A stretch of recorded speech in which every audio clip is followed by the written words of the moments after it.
Hey there welcome back to Codenube. तो इस video में बहुत सारे शॉर्टकट की के बारे में डिस्कशन करने वाला हूं। तो तुम्हें तो पता ही होगा यार कि शॉर्टकट की काफ़ी हद तक हमारे काम को बहुत ही ज़्यादा आसान कर देता है और टाइम जो लगता है ना किसी भी ऑपरेशन को परफॉर्म करने में काफ़ी हद तक उसको भी डिक्रीज कर देता है। तो यार ये जो शॉर्टकट की बहुत ज़्यादा हेल्पफुल है हमारे कोडिंग के लिए। तो चलो फिर समझते हैं।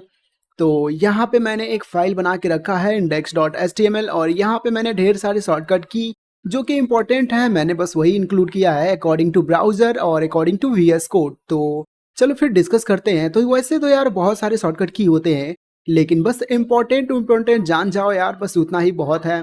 तो सबसे पहले मैं यहाँ पे क्या कर रहा हूँ, यहाँ पे एक बॉयलर प्लेट कोड ले रहा हूँ और इसको मैं ओपन कर ले रहा हूँ, ओपन विथ लाइव सर्वर। तो मैंने पहले से ही ओपन करके रखा था ताकि मुझे बाद में ओपन ना करना पड़े। तो यहाँ पे हम लोग डिस्कस करेंगे एक एक बाय वन करके। और यहाँ पे सबसे पहले है ब्राउजर के लिए मैंने लिख रखा है और वो है ओपन डेव टूल। तो जैसा कि तुम्हें पता है यार कि हम लोग जब जावास्क्रिप्ट पढ़ते हैं तो डेवलपमेंट टूल बहुत ही ज़्यादा मतलब कि अहम भूमिका निभाता है। दैट्स वाई यार कि उसको ओपन करने के लिए भी ना कोई शॉर्टकट की तो होना चाहिए।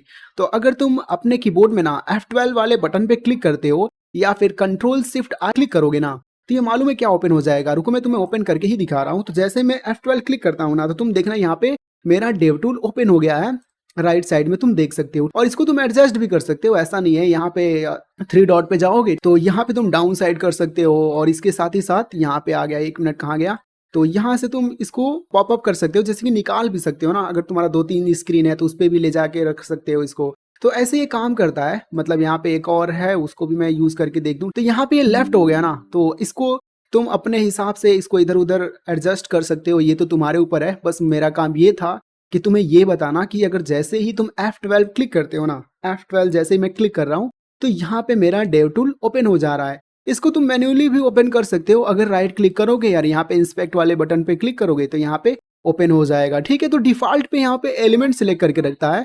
और एक और अभी मैं तुम्हें शॉर्टकट की बताऊंगा, डायरेक्ट यहाँ पे कंसोल सिलेक्ट हो जाएगा। तो चलो फिर आते हैं सेकेंड शॉर्टकट की पे, जो कि है ओपन कंसोल। तो तुम्हें डायरेक्ट कंसोल चालू करना है ना। अच्छा एक बात बताओ, तुम्हें मैन्युअली ओपन करना है तो तुम क्या करोगे? सबसे पहले राइट क्लिक करोगे, इंस्पेक्ट करोगे, फिर यहाँ पे कंसोल क्लिक करोगे। इतना तुम्हें 3 स्टेप में करना पड़ेगा। लेकिन शिफ्ट कंट्रोल जे करते हो ना तो डायरेक्ट यहाँ पे कंसोल चालू हो जा रहा है। कितना सिंपल है यार। इसीलिए यार मैं बता रहा हूँ कि ये याद रखो कि कंट्रोल शिफ्ट जे क्लिक करोगे ना तो डायरेक्ट ये ओपन हो जाएगा। ये इंपॉर्टेंट है एक तरह का शॉर्टकट की। तो चलो फिर थर्ड वाला समझते हैं, ओपन एलिमेंट पैनल। अगर तुम्हें एलिमेंट पैनल खोलना है तो तुम्हें सिंपली करना होगा कंट्रोल शिफ्ट सी। तो ये नॉर्मली भी होता है, अगर तुम राइट क्लिक करोगे और इंस्पेक्ट पे करोगे तो डिफॉल्ट ये एलिमेंट ही सिलेक्ट होकर रहता है। लेकिन अगर तुम चाह रहे हो कि तुम शॉर्टकट की का यूज करो तो कंट्रोल शिफ्ट सी करोगे ना, जैसे कि रुको मैं तुम्हें करके दिखा रहा हूँ, कंट्रोल शिफ्ट सी कर रहा हूँ तो यहाँ पे डिफॉल्ट एलिमेंट ही सिलेक्ट होके आ रहा है। तो ये चीज बढ़िया है। अगर तुम एलिमेंट अगर चाह रहे हो कि सिलेक्ट होके रहे तो फिर कंट्रोल शिफ्ट सी करो। अगर तुम चाह रहे हो कि कंसोल ओपन करना तो तुम कंट्रोल शिफ्ट जे कर सकते हो। तो ये तुम्हारे ऊपर है। तो रिफ्रेश, ये सबसे मतलब इंपॉर्टेंट है कि अगर तुम मान लो पेज को रिफ्रेश करना चाह रहे हो कि बहुत सारा मतलब वेबसाइट तुम बड़ा बना देते हो कि बहुत सारी चीजें उसमें लोड नहीं हो पाती हैं, तो सिंपली कंट्रोल F5 क्लिक करोगे ना। रुको मैं तुम्हें क्लिक करके दिखा रहा हूँ। तो यहाँ पे तुम देखो ये रिफ्रेश हो रहा है काफी हद तक। अगर तुम F5 भी क्लिक करते हो तब भी रिफ्रेश हो जाता है, या फिर यहाँ पे तुम क्लिक करोगे तब भी रिफ्रेश हो जाता है। लेकिन फिर भी अगर तुम जानते हो यार शॉर्टकट की तो तुम्हारे लिए अच्छा ही है। तो चलो यार ये तो कवर हो गया कि हाँ ब्राउजर कैसे काम करता है शॉर्टकट की के साथ।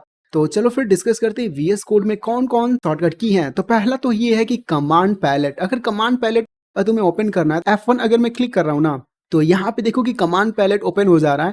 कमांड पैलेट से हम लोग बहुत सारी चीजें करते हैं, जैसे कि रिलोड विंडो, ज्यादातर हम लोग रिलोड विंडो करते हैं, और भी सारी चीजें तुम कर सकते हो, तुम्हारे ऊपर है। ठीक है, और कंट्रोल शिफ्ट पी करोगे तब भी वो यहाँ पे ये खुल के आ जाएगा कमांड पैलेट। ये तुम्हारे ऊपर है, कंट्रोल शिफ्ट भी करते हो या फिर डायरेक्ट F1 कर देते हो। मैं तो F1 के साथ ही जाता हूँ, F1 ही क्लिक करता हूँ बार बार अगर मुझे कोई भी चीज रिलोड करना रहता है विंडो को अगर। तो सेकेंड चीज ये है कि ओपन फाइल। अगर तुम्हें कोई भी फाइल ओपन करना है कि मान लो यहाँ पे तुमने 10 20 अगर तुमने फाइल बना के रखा है और तुमने ऐसे बंद कर दिया, और उसके बाद से तुम्हें अगर कोई भी फाइल ओपन करना रहता है तो तुम कंट्रोल पी करते हो ना, तो यहाँ पे सारे फाइल का मेन्यू आ जाता है और तुम्हारे ऊपर है कि तुम कौन सा फाइल ओपन करना चाहते हो। ये बहुत ही ईजी हो जाता है अगर तुम कंट्रोल पी करके ओपन फाइल करते हो तो फिर उसके बाद से आता है कि रीनेम। अगर मान लो कोई फाइल रह रहा है उसको रीनेम करना है तुमको, मान लो यहाँ पे तुम करोगे, क्लिक करोगे, फिर राइट क्लिक के बाद करने के बाद तुम्हें रीनेम का एक ऑप्शन आ रहा है, लेकिन डायरेक्ट तुम इस पर क्लिक करके अगर तुम F2 करते हो ना तो यहाँ पे रीनेम का ऑप्शन आ जाता है।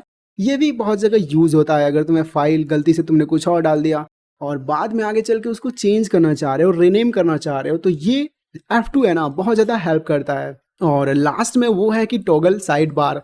अगर तुम कंट्रोल बी करते हो तो यहाँ पे तुम देख सकते हो कि जो साइड बार है ना वो टॉगल हो रहा है। तो ऐसे काम करता है सारे शॉर्टकट की। So thank you for watching and मिलते हैं नेक्स्ट वीडियो में।